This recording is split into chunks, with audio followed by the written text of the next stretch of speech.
Today I would like to speak to you about prayer from the perspective of E.W. Kenyon in his book In His Presence. As the Bible has man themes, like favor, mercy of the Lord, hand of the Lord and the presence of God etc., we need to studying all of them, so that we can grow in knowledge of the Lord.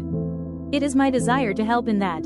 E. Kenyon's first statement in his presence is, this book is not written about what others were and did, but about what we are and can do, is so interesting, and it shows he is the best in helping us to know our identity as well as knowing what we are capable of.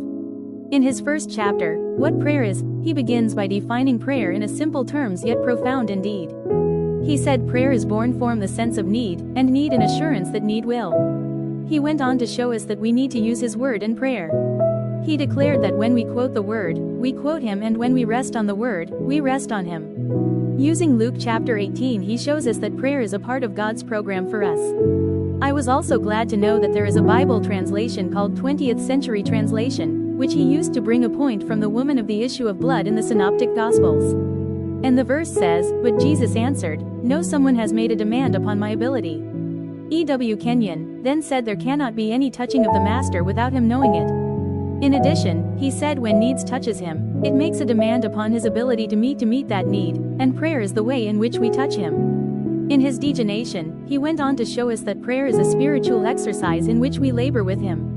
By so doing we became God's voice, spokesman, his ambassadors and under-ruler through prayer. He declared that prayer therefore, is our method and mode of dominating diabolical forces that are wrecking civilization. In showing us what prayer is, E.W. Kenyon talks about taking our place. This one of my favorite portions in the first chapter, as he shows us that everyone in the body of Christ has the responsibility of praying. He said, if you do not take place in the family of God, in the church, and begin to function, the body of Christ is weakened because of it. By this I also remember what I also read from Power Through Prayer by E.M. Bounds, where he said if the preacher and saint collaborate in prayer, they increase the volume of spiritual force which is irresistible. He went on to show the necessity of prayer by showing that we need to have enough time in prayer. He said if we do not take time to pray we are losing out.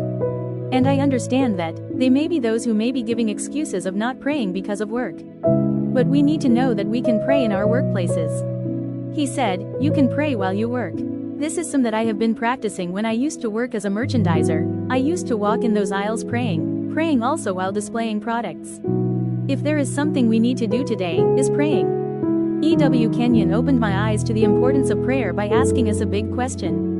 He said, did you ever realize that there are men and women who are defeated and are breaking down in their business, home, spiritual life because we haven't prayed?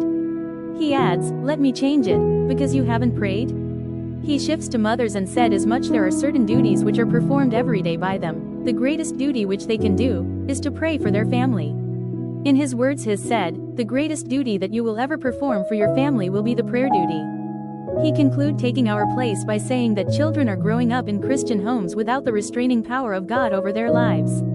The reason is apparent. Mothers and fathers have failed in their responsibilities in the prayer life. Arise mothers, arise fathers, pray. As much as I informed you about prayer, my great desire is for you, is that you're pleased by praying, and my greatest desire is to persuade you to build a prayer lifestyle. I invite you to the heavenly business of prayer. May your family be like that of Cornelius and like that of Joshua.